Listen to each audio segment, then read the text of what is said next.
Hey guys, this is Sunsfan and welcome to the Dota Cinema Guide to Void Spirit. This was written and approved by our good friend Dota2 Bowie. Be sure to follow him on social media as well as subscribe to his Dota2 YouTube channel for more in-depth analysis. This is updated for patch 7.23. Keep in mind that as updates come out, some of this information could change, although it's likely most of it will still be highly relevant. Skill build. Void Spirit is a very unique and, in my humble opinion, fun hero. He's unique because of his mobility and burst magical damage. Every single spell from Void Spirit deals magic damage. Every single one. This means that itemizing him in a certain way can be very beneficial, but let's not get ahead of ourselves. First, let's talk about how we skill this bad boy. What you need to understand about Void Spirit's laning, be it off lane, mid, or safe lane, is that he's a melee hero, with spells that don't give him a lot of kill potential before level 6. The only spell that allows him to lane well is Resonant Pulse. Yes, it deals less damage than Astral Step, but it's easier to land, and most importantly, it's a free tango on 16-second cooldown. Why is it a free tango, you ask? Well, if you're in a dual lane and you hit the spell on 2 heroes, you get 100 physical damage block. Most of the harass in any lane is physical early on, so that's a free tango to go along with some free harass. Imagine if Purification had the AoE of this spell. Hopefully that visualization will help you understand what that means in the laning stage. This spell, on top of all that, blocks the damage after armor reduction, which is why Ring of Protection is core on almost any lane. Anyways, maxing this spell first is your best bet 99% of the time, no questions asked. You can clear waves without taking damage, meaning you need no HP regen items. You can also jungle and not worry about your HP. All in all, it's just an amazing spell. Now, what I'm going to say is a little bit controversial, just because if you try this build, you'll need to have a fair amount of games with this hero because it can be a bit tricky. In addition, it requires your team to have some lockdown. 9 from J Storm is the one that popularized this build, and he goes for it quite often. But instead of Yule's Scepter, he goes Veil, since the lockdown from his team and Remnant allows for more damage. That said, if you're new, stick to maxing Dissimulate and rushing Yule's Scepter. If you're mid, you can get a level 2 Remnant to prevent people from getting denies, and a level 4 point in Dissimulate, as it's always nice since the pathing can be really good for optimizing your movement around the map. Get your ult whenever you can because it's OP, and also get the damage talent at level 10. For 15, you can consider True Sight if you're against a Nyx or a Riki, otherwise just take the extra Resonant Pulse damage. At level 20, you're obviously reducing the cooldown of Astral Step as it's your most important spell by far. And level 25 talents can differ from each game, and I think the crit is very good, but the stun on Dissimulate is just plain insane. With that spell plus Aether Remnant, you can lock down people for 5 seconds on a super low cooldown. Keep in mind that this is an AoE stun, so that's really strong. The other talent does seem sexier, I agree, and sometimes it is the clear choice, but definitely not the majority of the time. Items. Your starting item build varies depending on whether you're a mid or off lane. In general, you want 1 Ring of Protection mid and 2 in the off lane. Then a Quelling Blade, Tangos, Mango, and Branch if you can afford it. And that's it for almost every mid lane. You can of course skip the Ring of Protection if you're laning against a Pugna or Skywrath Mage. In terms of items, Phase Boots is the choice of boots in case you're against a TA, PA, Kunkka, or any other high physical damage heroes. You could also consider turning one of the Ring of Protections into a Buckler, and just keeping that Ring of Protection until you're out of slots. If you're farming really well, then Boots of Travel can also be a great option as it gives you a global presence.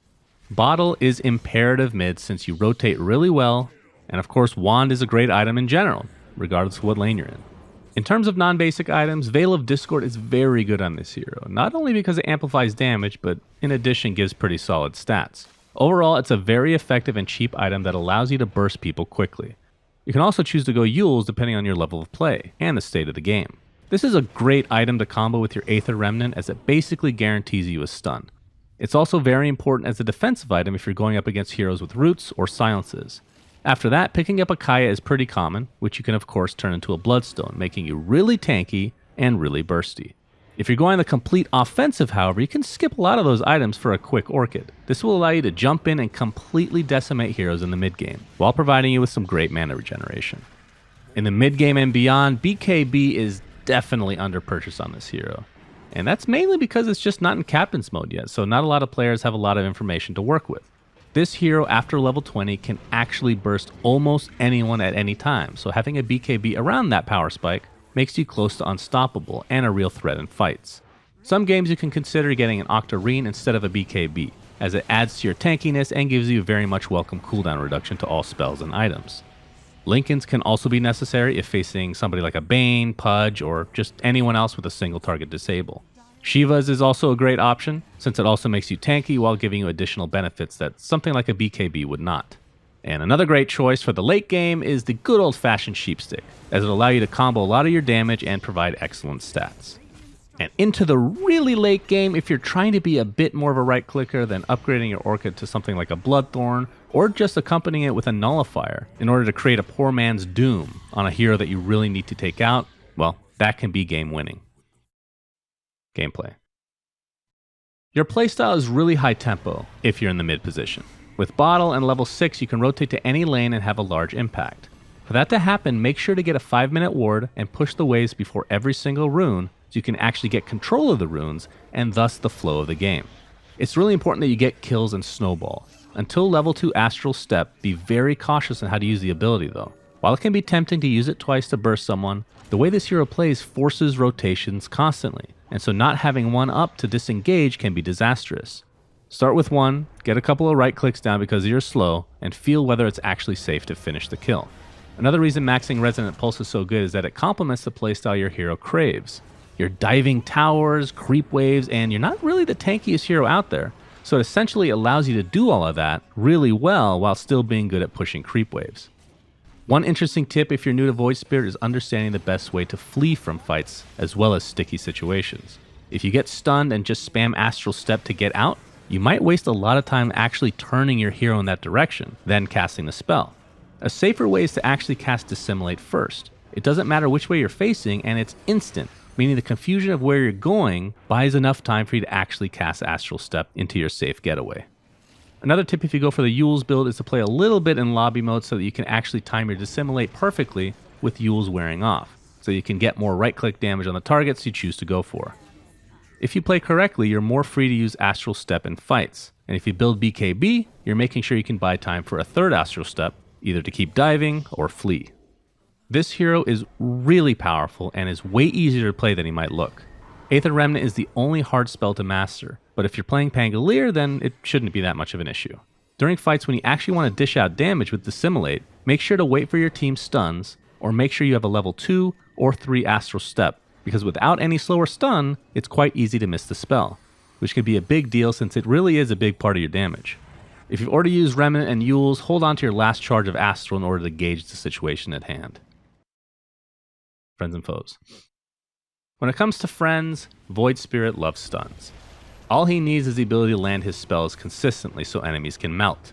As a result, any low cooldown disables like Bane, Nyx, Tiny, Leshrac, and Kunkka are very nice partners.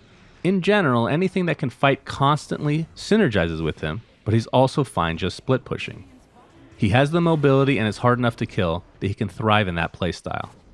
In my opinion, he's quite versatile when it comes to friends, but if you have to pick anything, then technically Pugna makes a lot of sense, as he provides some crazy magic damage amplification. Having said that, they are both great off-laners and mid-heroes, so it's not that likely that you'll see them in the same team. For enemies, this hero definitely has a few. Any abilities that are not easily countered by Yule's Scepter would give Void Spirit some problems. Examples of that would include heroes like Riki, Lion, and Shadow Shaman. You could also add very tanky heroes to the list, like Dragon Knight, Underlord, and Huskar, since they can also crush you in the laning stage. Even though Yule's counters Roots, Meepo is another one that can be very problematic. Other mentions include Spectre, Wraith King, Bristleback, and Nyx, since they can hunt and lock you down quickly. Thanks for watching, guys, and be sure to subscribe to Dota Cinema's channel for more guides to come. Thanks again to Dota2Boy for all his help. Let us know if you have any suggestions in the comments, and tell us who you'd like to see us do a guide on next. Until next time, this is SunsFan signing out.